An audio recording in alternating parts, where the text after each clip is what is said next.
So here we have the Vauxhall Corsa automatic on a 17 plate. I'm going to start off by showing you around the outside of the car, and then we'll hop in and run through some controls on the inside. But from the outside you can see it's a 5-door car with alloy wheels. Let's start off inside the boot and then work our way around the rest of the car from there.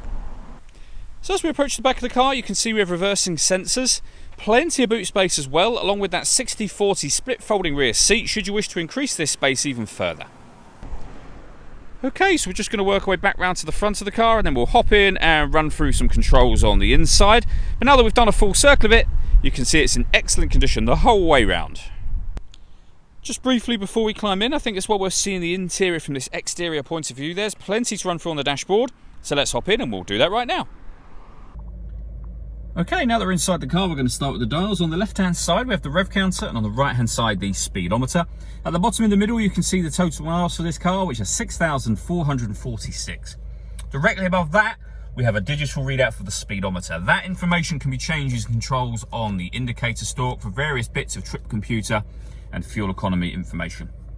And at the very top, we have the fuel gauge and coolant temperature gauges for the car.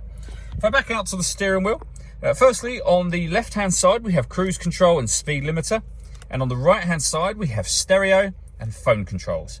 The phone controls can only be used after such time as you paired the phone up, which is done over on the touchscreen in the center just here. If we press that button to take us back to the main menu, you can see that we have phone as an option there, and then you can search your device. We're not going to do that for now.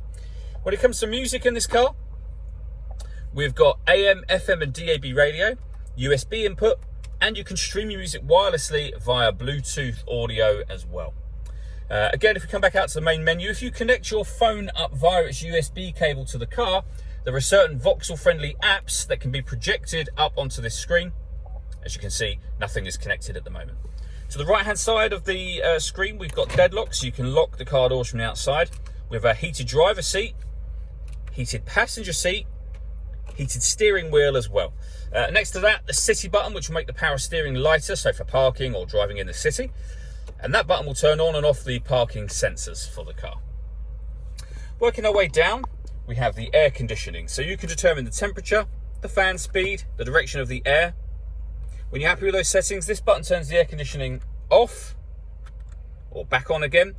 This button will recirculate the air that's in the car. That's a great way of heating it up or cooling it down quickly depending on the temperature you set just here.